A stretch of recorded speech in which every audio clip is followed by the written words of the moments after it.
Hello, everyone. You catch me. Here we are. Hey, we're working this time. It's working after our orientation session when we had that very surreal experience of all you did was hear my voice coming from nowhere. Now you can see me, which is probably for the worst, but that's okay. We're going to go through our slides again because right now it is time for a review of what we've been doing so far and get ready for the midterm exam. So we'll just go right into it. And as you already know, the midterm exam begins Thursday.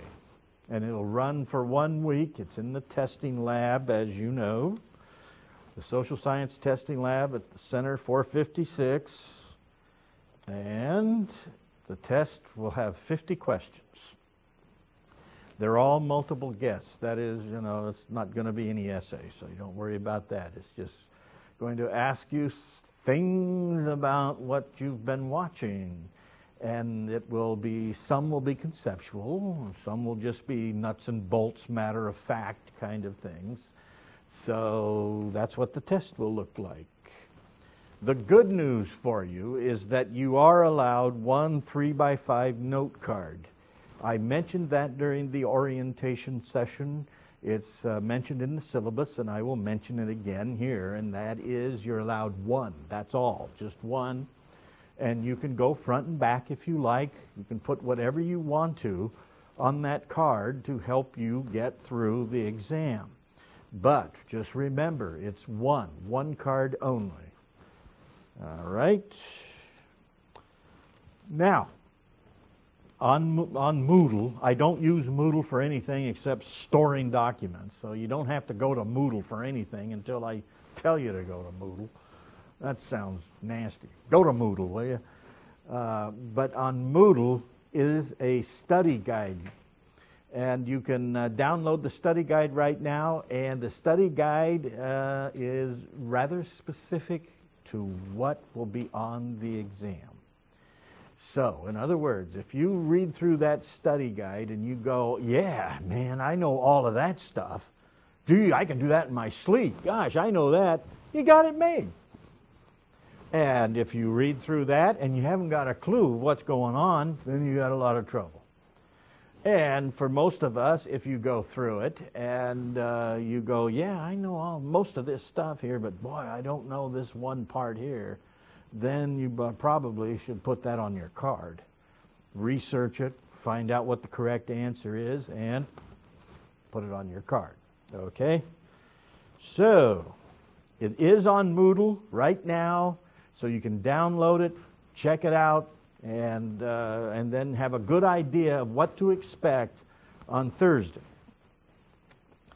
Okay, I want to emphasize this again. I did this during the orientation session, that you are responsible, you, not me, are responsible for the exam, okay? So that means check their website to get the right hours so that you don't show up when they're closing, because that's not my fault, that's your fault. So you have an entire week to get in there and do it.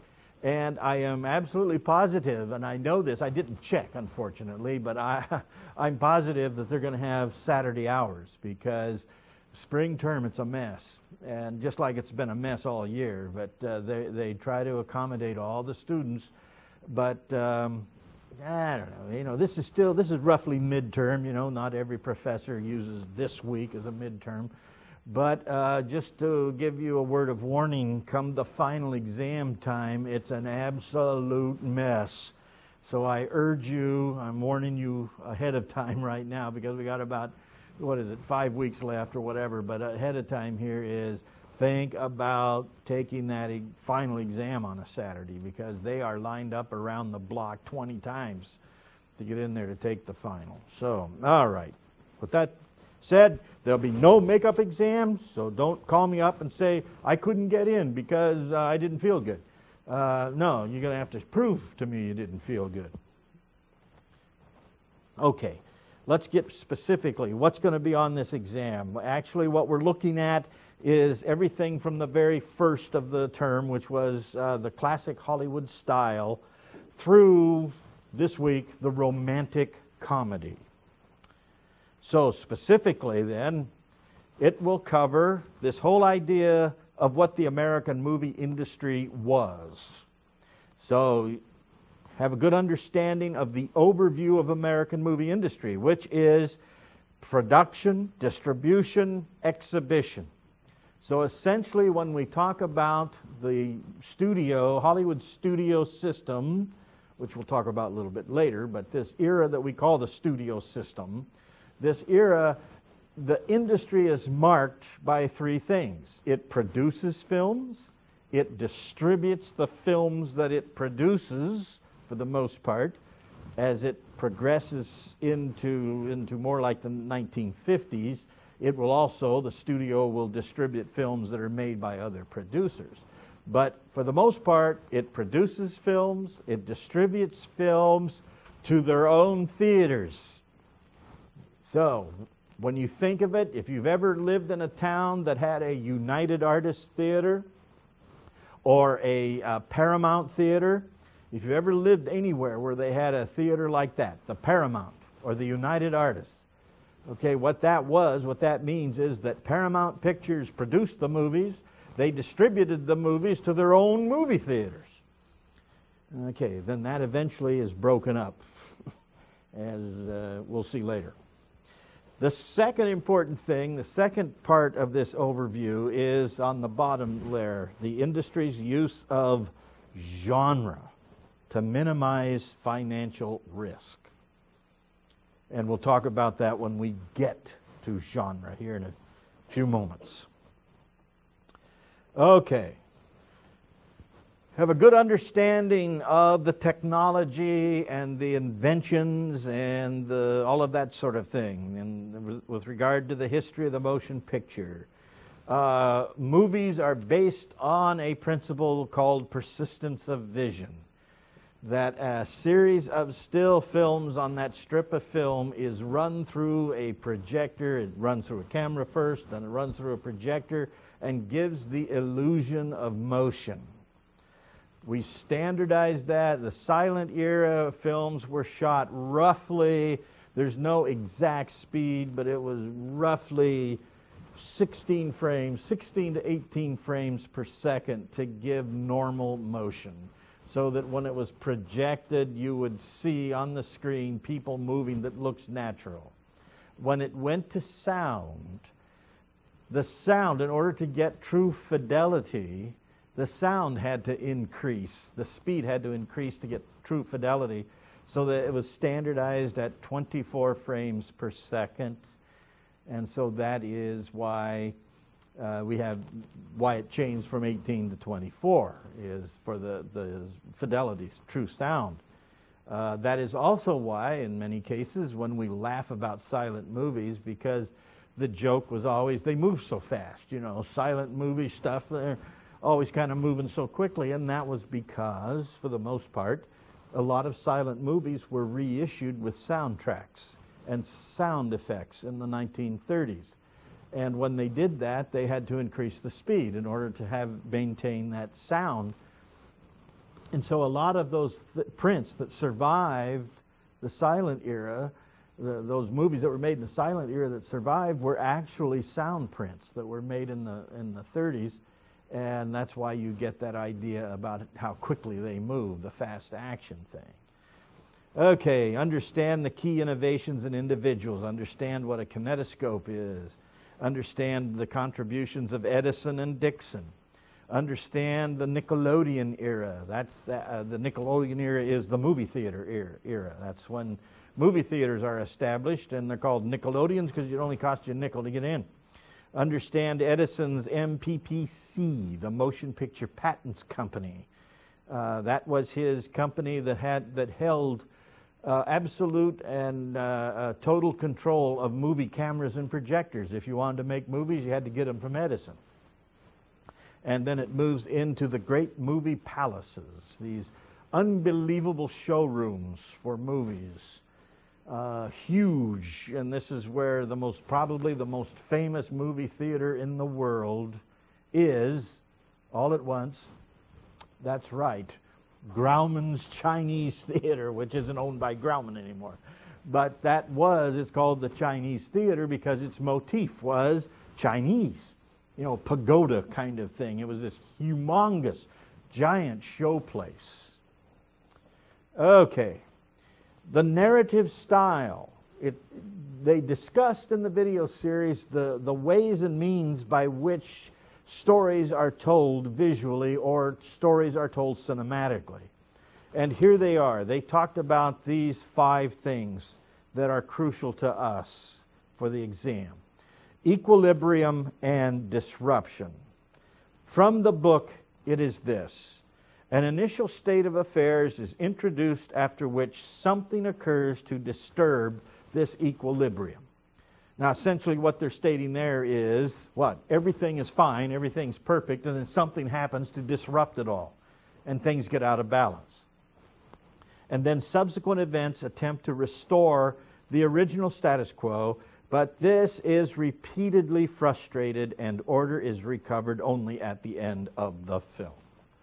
Okay, like I say, this comes directly from the book. So what they're saying right there is the old joke, that golly gee whiz, every crime is solved in 90 minutes. Okay, because we have like a crime film. Everything is normal. Somebody finds a body. Whoops, it's disrupted. So all the cops and all the private detectives and everybody have to get together to try to figure out what happened. Why is this person dead? And at the end of 90 minutes, they get it back. They get the equilibrium back. They solve the crime, they catch the culprit. Okay, the second thing is problem solving. Problem solving, according to the book, over the course of the narrative, characters struggle to achieve their goals or solve their problems. They overcome those who stand in their way, triumph over adverse circumstances, and or transcend their own limitations. So problem solving in our detective story, our crime story, is very obvious. The whole point of the movie is to solve a crime. And you use various means. And a lot of times in some of the old-time B-movie, police procedural type movies, they beat a confession out of the suspect. In the more cerebral films, the whodunit films, Sherlock Holmes and Ellery Queen and those types of people, they use their brain, the deductive reasoning, that sort of thing. In modern day movies, I don't know, there's too many movies out there, I can't think of any right offhand, but TV loves this, and that's that CSI junk, where they spend half the show is looking at a dead body and talking to each other while they're cutting open the body and saying, "What are you doing tonight, baby?" That sort of thing. But it's scientific. It's a scientific way of doing, of solving the problem. Okay, the next one is temporal and spatial limits. What is that? According to our book, temporal dimension, that's pretty obvious. A specific deadline has to be met or a certain task has to be completed by a definite time. A famous movie that uses temporal dimension is a movie called DOA. That stands for Dead on Arrival. It's about this guy that was poisoned, and he's got like 2 hours to find the guy who killed him, who is killing him, or he's not going to survive. I mean, he's dead. Okay, but he wants to catch the guy before it's all over. So 2 hours, kind of real time in the movie, and of course he finds it. But in that particular case, time is of the essence. The second way is spatial dimension. Characters moving toward precise destinations or geographical goals. All right, what that means is, we're on a journey. We're on our way to get someplace, literally go from here to there. That could be anything from, that movie that was made in the 60s, Marooned, which was a takeoff on those astronauts that were marooned in space. Something went wrong, and they had to bring them down, try to figure out how to bring them down. Well, here it was, go up into space. My destination is to get to the moon or whatever. Doesn't work, now I got to get back to Earth. So you're actually dealing with space, in both definitions. Journey. Okay, the journey is very crucial to Hollywood films of this era, primarily because Hollywood films of this era follow a very close romantic quest. The narrative, characters move not only spatially, but they realize other non-spatial goals as well, making deadlines, solving mysteries, falling in love, discovering new worlds, and coming to terms with themselves and or their fellow travelers. So in the narrative, the story, there is a journey, and it can be a literal journey going from point A to point B, or it can be a more of a metaphorical journey. You know, people falling in love. People fall in love, romance films like that. What you have is a metaphorical journey. You know, they start here at this point. Gee, how are you? I'm fine. How are you? All the way to the very end when they go like, hey, you want to get married, or you want to live together, or you want to do whatever we do in this day and age, and boom, it's that journey from there to there. The next one is the audience's journey, which is literally what we call going to the movies. What we see on the screen is what we are doing at that very moment. We are looking for goals, we are participating in deadlines, and we are undertaking journeys. We go to the movie, we pay our money, we go in, we get our popcorn, we go in and sit down, and we put up with all of those stupid commercials. And then, boom, the movie starts, and we are more or less on the same journey. At least that's how they phrased it. And then lastly is segmentation in the context of Aristotle's traditional unities, which is one of those old classical ways of telling stories.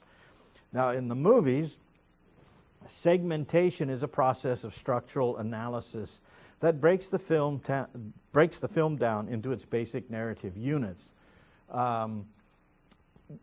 That's how we even make films.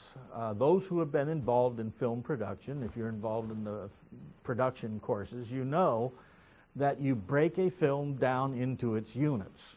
And you not only break it down scene by scene by scene, but cut by cut by cut.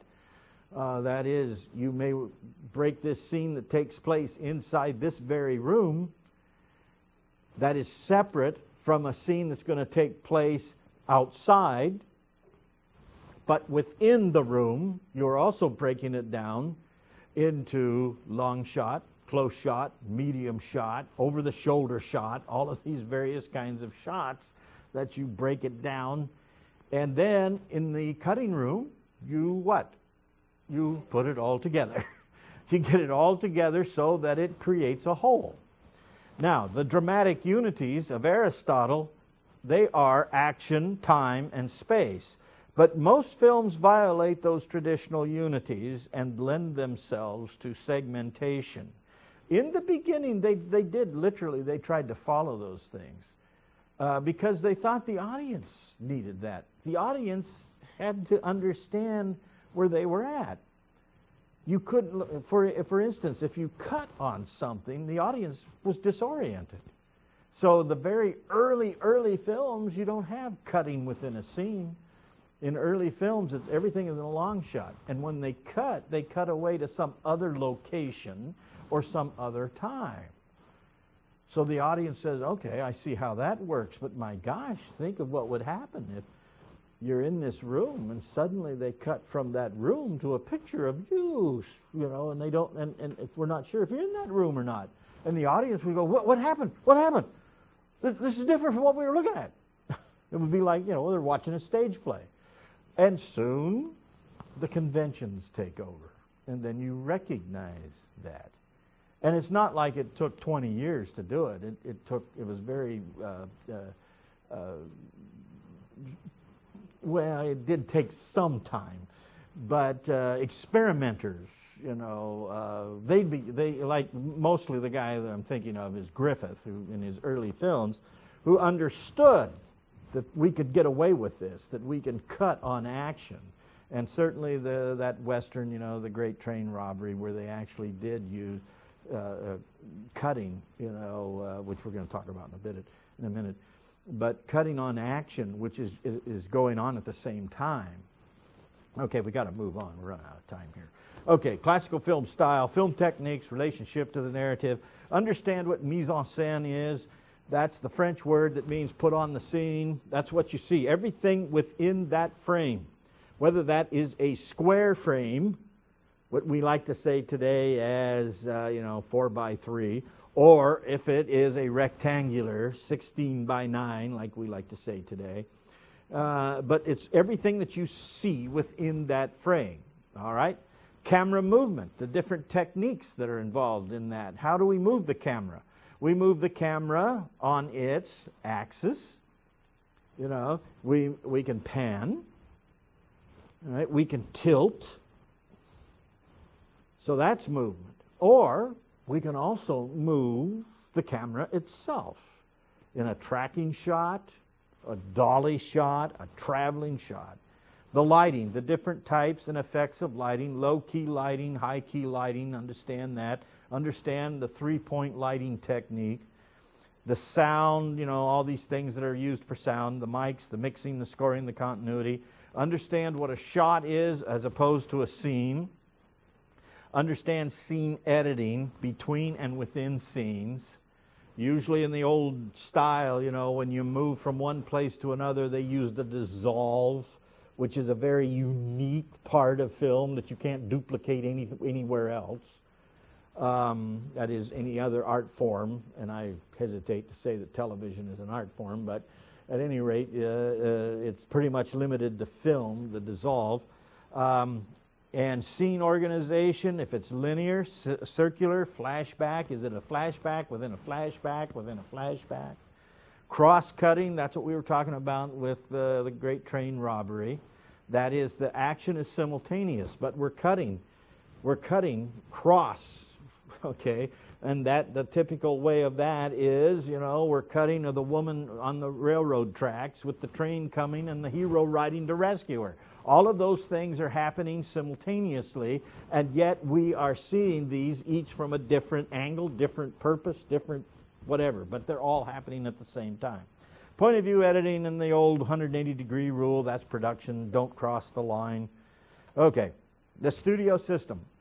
The Motion Picture Patents Company, the key players in creation of the early studio system. William Fox, Carl Laemmle, Louis B. Mayer, Samuel Goldwyn, and Marcus Lowe. The strategies of control. It was vertical integration. That's what we meant by production, distribution, exhibition. Blind booking, block booking, understand what those things meant, understand what runs, zones, and clearances are. The Sherman antitrust ruling came in 1915 that broke up the Motion Picture Patents Company. And then there are the 5 major studios at this time. Paramount, Lowe's, which is MGM, Fox, later to be 20th Century Fox, Warner Brothers, RKO Radio Pictures, and then the 3 minors, Universal, Columbia, and United Artists. Then there are the low-budget filmmakers, what they call Poverty Row. Studios with like Republic, Monogram, Grand National, PRC, Eagle Lion, Allied Artists, and American International. And then they break up the studio system in 1948. The breakup on current film production is, for the most part, the studios like Universal and Paramount and all of those are distributing companies. They don't make films as much. However, they will finance films, but they have no absolute control over them. And also, when it came time to break up this production, distribution, exhibition, they got rid of all their theaters.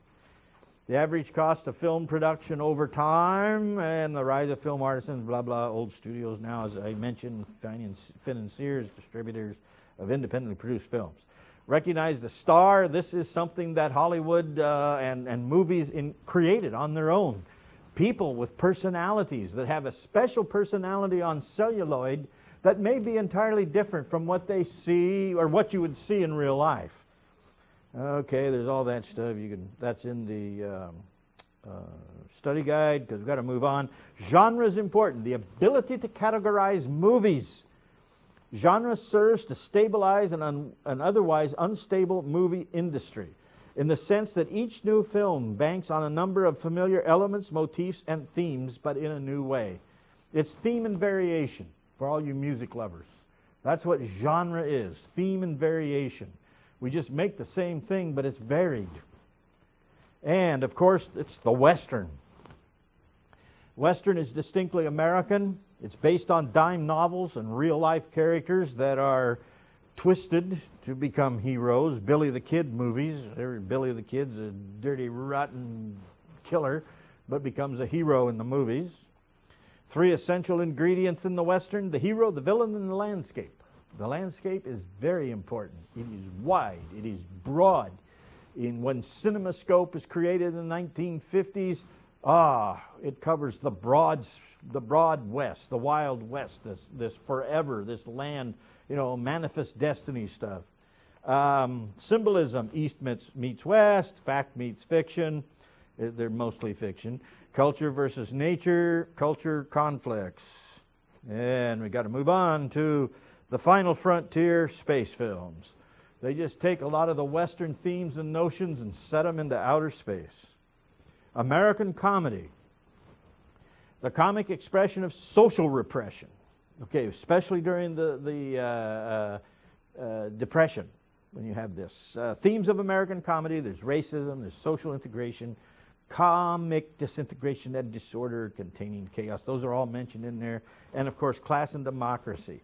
Those early films, in comedy sound films during the Depression, it is the ordinary, blue-collar type people versus the upper classes.